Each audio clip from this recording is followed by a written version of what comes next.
And what's fascinating is you look at the well, dynamics, the candidates themselves are the ones who say different make parts or of break. the country. Dr. Carson, you said one of the important things is that Mr. Trump learn and adjust after each contest. On the subject of adjustment, a lot of people are suggesting there needs to be changes within the Trump campaign. Are there changes happening right now? Well, clearly, more people are being hired. There's more concentration on the ground game.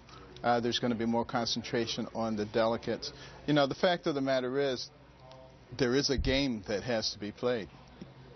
It's unfortunate that you have to play that game, but unless you know how to play it, you're always going to lose. So clearly, he has to make some adjustments, and those are ongoing at this present time. Corey Lewandowski, the campaign manager, is he still running the show? What about Corey? I couldn't hear the last part of your question. Do you think he's still running the show? Do you think he should still be running the show after this controversy he's found himself in? Well, I think there are a number of people who are involved, you know, from my contacts with Corey, he's a very intelligent and efficient individual, and I don't see any reason, quite frankly, that we should demonize him. If you can come up with a good reason, I'll listen to it. Well, look, I mean, he's been charged with misdemeanor assault in Florida. I mean, a lot of people think that is a reason. Well, I mean, a lot of people have been charged with various things. That doesn't necessarily mean that we need to demonize them. You've probably been charged with something, too. You maybe with a misdemeanor or something. Doesn't mean that you're an evil, horrible person. And, you know, this is part of the problem that we have in America today. Everybody wants to demonize everybody rather than sitting down and having an intelligent discussion about what is going on. Let's look at the facts. And, of course, the reason we have a court system is that when somebody is charged with something, all the facts can come out and a reasonable conclusion can be reached, hopefully, without a lot of hype. Well, the other candidates in the race, though, think that while this is circling, the fact that he's charged with misdemeanor assault of a reporter at a campaign event, it wasn't a past grievance, it happened during this campaign. The other candidates think that Corey should step down. Well, you know, what I would say is we have ISIS and radical Islamic terrorists trying to kill us. We have a financial situation that threatens the foundation of this country.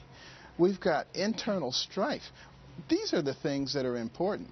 And if we concentrated more on those, I think we would head in the right direction. You did say, though, and to move on from Corey, you did say, though, that there is a game going on right now, and by that I think you mean the delegate race right now, the hunt to pick up delegates. And in order, you know, to become the nominee, you got to win that game and play it well. You were just in North Dakota playing that delegate game. Who's playing the game with a better team right now? Give me an assessment of what the Cruz campaign looked like on the ground, because after North Dakota, people said they were pretty sharp. Well, there's no question that Senator Cruz has a very effective ground game, has had for several months, and it does provide an advantage. Other people, including Mr. Trump, will have to adjust to that and begin to catch up.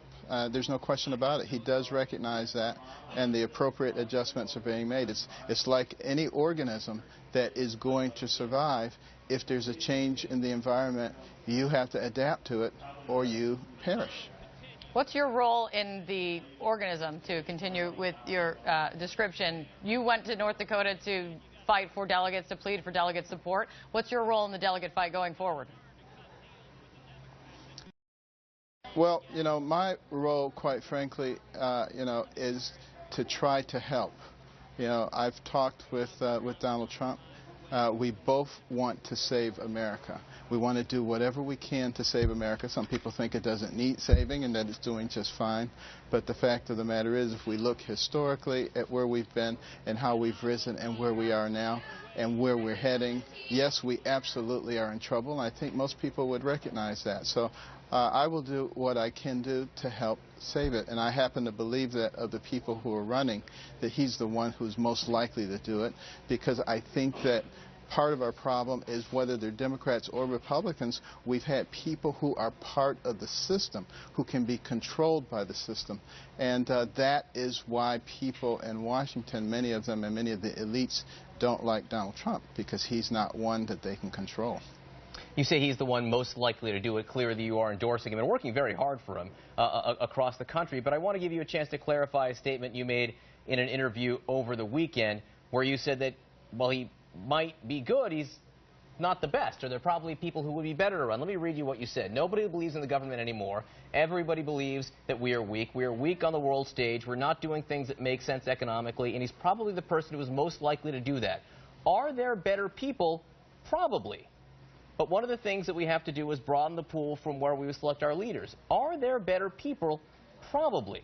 You think there are better people out there to be president than Donald Trump? I don't think you have to really think about that. It doesn't matter what you're doing. There are better people than me at neurosurgery. There are better people than you being a broadcaster. You know, there are better people at everything. But what we have to do is we have to utilize what we have. We have to make the best of it. We have to improve it to the point where it is capable of being successful. That's what we should do in every field and in every endeavor.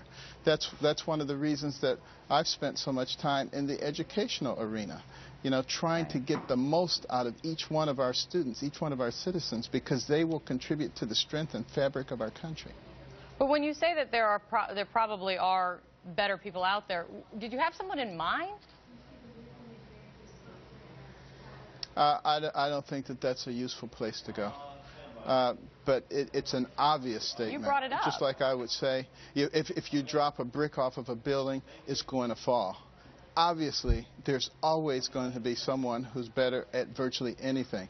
It doesn't mean that you're not good, but of course there are always better people at anything. That should be an obvious statement. The only reason you brought it up, that's in this interview, that's the only reason we're asking for a clarification, if you had somebody in mind. Something's really happening here. The sound has deteriorated to the point where I can't hear you. But you think I'm making an excuse, but it's true. Are you making an excuse, Doctor? I'm happy to talk a lot louder if need be. We trust you, Doctor. We were only asking if you had someone in mind. When you said there are better people out there than Donald Trump, probably, do you have people in mind? Or how could he be better? Well, that second part is a good question.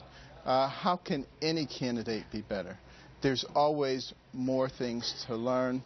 There's always the possibility of trying to learn more about the constituency being everybody, every demographic in our country, and working on trying to allow them to be successful. What kinds of policies do we have that allow everybody to succeed? Not picking one group or another group. And this has been the problem for several decades now. Depending on who is in office, this becomes your favorite group or that becomes your favorite group. The American people should be your favorite group, and the policies that we have should be the ones that favor everybody. Dr. Ben Carson, I hope you can hear me now. Thank you so much for joining us. Let's continue the conversation. Always a pleasure. Thank you. Thank you. Glad you could hear that part. We're going to talk much more about this, and I'm going to call my lawyer. We'll be back right after this. Because you've been charged, and I'm about